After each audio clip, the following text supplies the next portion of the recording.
கர்த்தருடைய பரிசுத்த நாமத்திற்கு மகிமை உண்டாவதாக. வேதாகமத்திலிருந்து சில வசனங்கள். கர்த்தரை நோக்கி விண்ணப்பம் பண்ணி, கர்த்தாவே, நான் என் தேசத்தில் இருக்கும்போதே நான் இதை சொல்லவில்லையா? இது நிமித்தமே நான் முன்னமே தர்ஷீசுக்கு ஓடிப்போனேன்.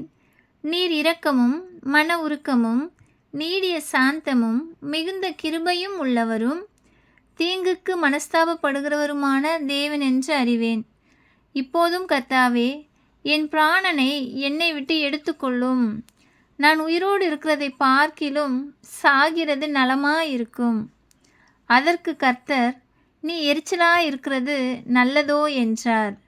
யோனா நகரத்திலிருந்து புறப்பட்டு நகரத்துக்கு கிழக்கே போய் அங்கே தனக்கு ஒரு குடிசையை போட்டு நகரத்துக்கு சம்பவிக்கப் போகிறதை தான் பார்க்கும் மட்டும் அதன் கீழ் நிழலில் உட்கார்ந்திருந்தான். யோனாவுடைய தலையின் மேல் நிழலுண்டாயிருக்கவும் அவனை அவனுடைய மனமடிவுக்கு நீங்களாக்கவும் தேவனாகிய கர்த்தர் ஒரு ஆமணக்கு செடியை முளைக்க கட்டளையிட்டு அதை அவன் மேல் ஓங்கி வளர பண்ணினார். அந்த ஆமணக்கின் மேல் யோனா மிகவும் சந்தோஷப்பட்டான். மறுநாளிலோ கிழக்கு வெளுக்கும் நேரத்தில் தேவன் ஒரு பூச்சியை கட்டளையிட்டார். அது ஆமணக்கு செடியை அரித்து போட்டது. அதனால் அது காய்ந்து போயிற்று. சூரியன் உதித்தபோது தேவன் உஷ்ணமான கீழ்காற்றை கட்டளையிட்டார். அப்பொழுது வெயில் யோனாவுடைய தலையின் மேல் படுகிறதினால் அவன் சோர்ந்து போய் தனக்குள்ளே சாவை விரும்பி, நான் உயிரோடு இருக்கிறதை பார்க்கிலும் சாகிறது நலமாயிருக்கும் என்றான்.